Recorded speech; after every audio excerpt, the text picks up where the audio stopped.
Hello বন্ধুরা, কেমন আছো তোমরা সবাই? বাঙালির দিনলিপির আরেকটি নতুন দিনে তোমাদের সকলকে অনেক অনেক স্বাগত। তোমাদের অনেকের মনেই হয়তো প্রশ্ন জাগছে, এতদিন কোথায় ছিলাম, এতদিন পর কেন ব্লগ নিয়ে এলাম, তাই তো?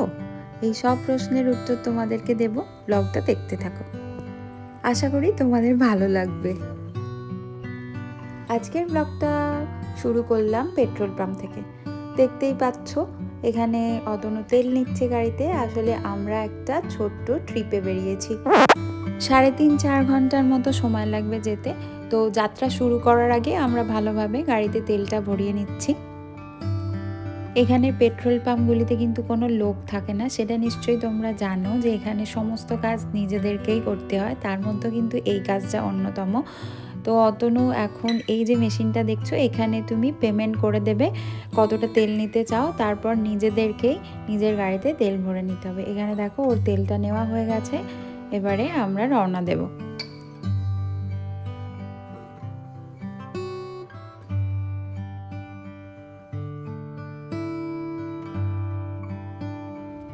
শ্লোক তো খুব খুশি, কোথাও ঘুরতে গেলে ওর খুব মজা হয়।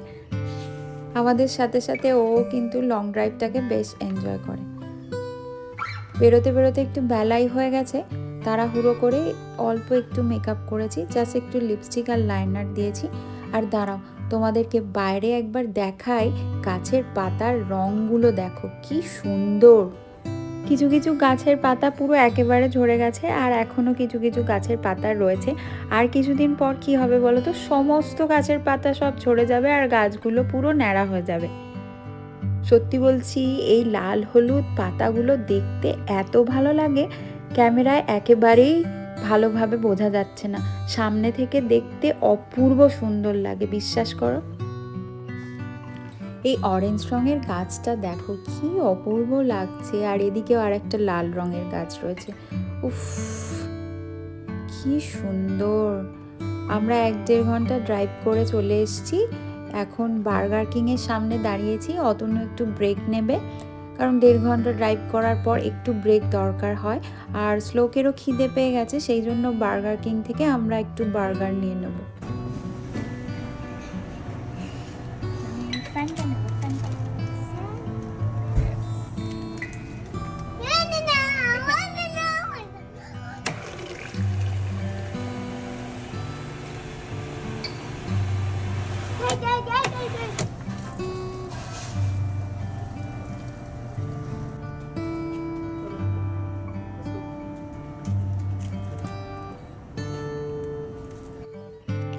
সামার পড়ার সাথে সাথে আমেরিকার সব জায়গাতে রাস্তা সারাইয়ের কাজ শুরু হয়ে যায়। আর উইন্টারে তো এখানে প্রচণ্ড বরফ পড়ে, তো সেই কারণে উইন্টার পড়ার আগে চেষ্টা করেন ওনারা যাতে সমস্ত রাস্তাঘাট মেরামতির কাজ শেষ করে ফেলতে। আগের বছরে আমি একটা ফুল টাইম জব করতাম, সেই কারণেই আসলে আর কি ভিডিও করাটা আস্তে আস্তে বন্ধ করে দিয়েছিলাম। তবে এখন মোটামুটি সামলে উঠতে পেরেছি, চেষ্টা করব এখন থেকে ভিডিও বানানোর। তোমাদের সাথে গল্প করতে করতে আমরাও কিন্তু প্রায় পৌঁছে গেছি। আমরা মোটামুটি পৌঁছে গেছি, আর 10-15 মিনিট গেলেই আমরা হোটেলে পৌঁছে যাব।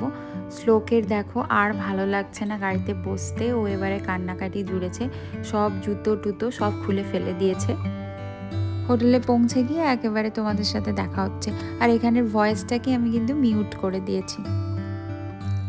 আমরা পৌঁছে গেছি, আর শ্লোককে দেখো গাড়ি থেকে নেবেই কিন্তু ও দৌড়াদৌড়ি শুরু করে দিয়েছে। হোটেলটা মোটামুটি ছিল, খুব একটা খারাপ ছিল না, বেশ পরিষ্কার পরিচ্ছন্নও ছিল। চলো এবার রুমগুলো দেখি কেমন। আমরা 2 বেডস নিয়েছিলাম, দুটো বেডই বেশ বড় ছিল।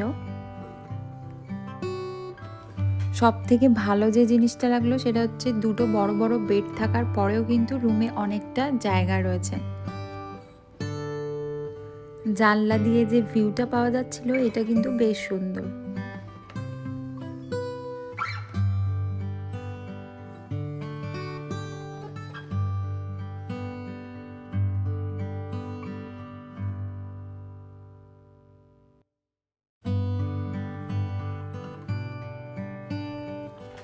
এখানে একটা টেবিল ছিল, একটা টেবিল ল্যাম্প আর একটা হাফ মিরর, তার সাথে ছিল কফি মেশিন, কফি, চা, চিনি, গ্রিন টি ছিল এখানে। পাশে একটা চেয়ার দেয়া ছিল। আর এখানে রয়েছে টিভি, মাইক্রো ওভেন রয়েছে, ফ্রিজও রয়েছে দেখছি।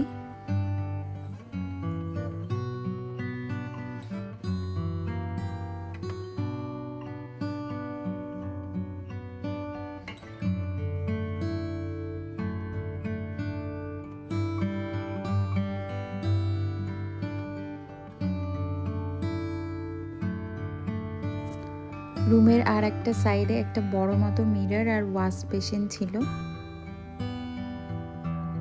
আর এটা টয়লেটটাও বেশ ভালো ছিল, পরিষ্কার পরিচ্ছন্ন ছিল সবকিছু, খুবই সুন্দর।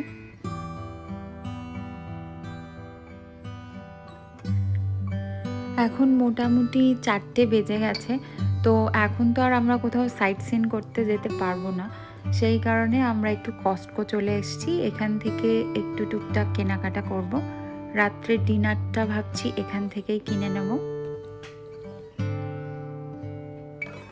আর এখন যেহেতু উইন্টার চলে এসছে, সেই কারণে প্রচুর উইন্টারের পোশাক তুমি কস্টকোতে পেয়ে যাবে।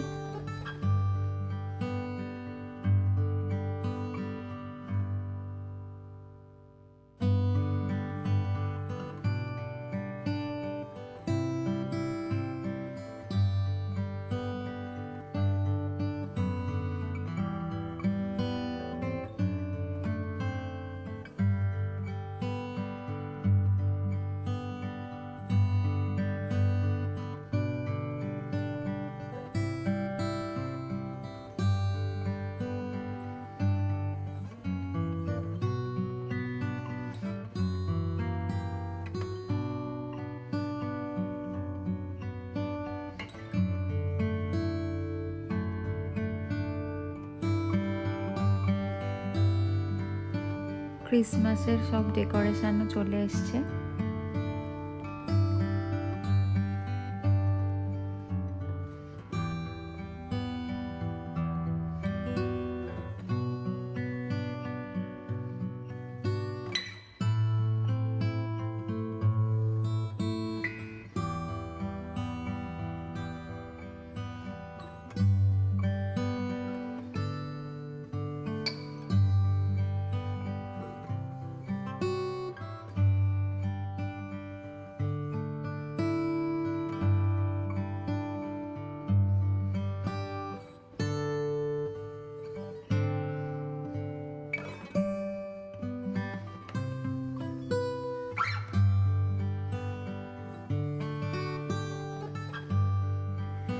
হ্যালোউইন আর ক্রিসমাসের সময় কস্টকোতে অনেক ধরনের চকলেট পাওয়া যায়, আর তার সাথে সাথে অনেক ধরনের কেক, কুকিজ এগুলোও পাওয়া যায়।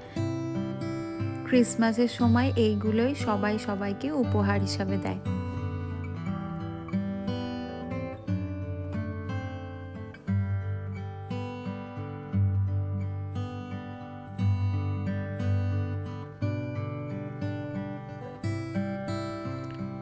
কস্টকোর মধ্যে সব থেকে পছন্দের জায়গা হচ্ছে আমার এটা। এত ভালো ভালো গোলাপ পাওয়া যায় এখানে, আর গোলাপের কালারগুলো দেখো। আমি তো জানতামই না যে এত রঙের গোলাপ হয়। আমি ফার্স্ট টাইম কস্টকোতেই দেখেছি কত রকমের গোলাপ এখানে পাওয়া যায়। এখন সমস্ত দোকানে এরকম বড় বড় ক্রিসমাস ট্রি বিক্রি হচ্ছে।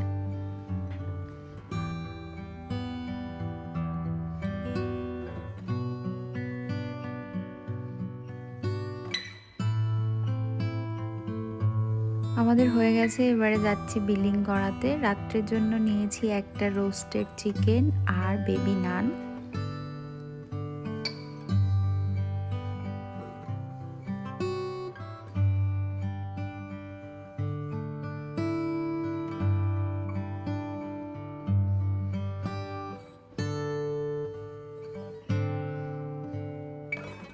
আজকে প্রচণ্ড হাওয়া চালাচ্ছে, তার সাথে বৃষ্টিও হচ্ছে। দুলুতে প্রচণ্ড ঠান্ডা, সত্যি এতটা ঠান্ডা হবে বুঝতে পারিনি। অতনু আজকে একটা কাণ্ড ঘটিয়েছে। আসলে আমরা যেখানেই যাই প্যাকিংটা সবসময় অতনুই করে, আমি হাতের কাছে এগিয়ে দিই জিনিসপত্রগুলো। তো এইবারে কি হয়েছে, ও হোটেলের মধ্যে পরার জামা কাপড়, মানে যেগুলো আমরা ঘরে পরি আর কি, সেই সমস্ত জামা কাপড়গুলো আনতে ভুলে গেছে। শুধু এই ভালো জামা কাপড়গুলো নিয়ে এসছে যেগুলো পরে এদিক ওদিক ঘুরতে যাবে।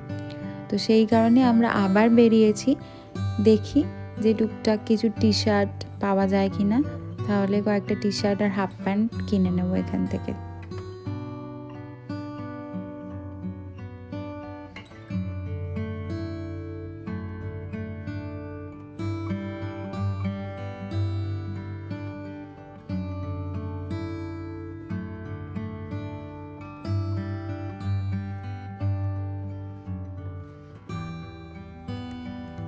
আমরা এখন যাচ্ছি ওল্ড নেভিতে। ওল্ড নেভি থেকে আমি একটা পাজামা সেট নিয়ে নিয়েছিলাম, আর অতনু একটা টি শার্ট আর হাফ প্যান্ট নিয়েছিল।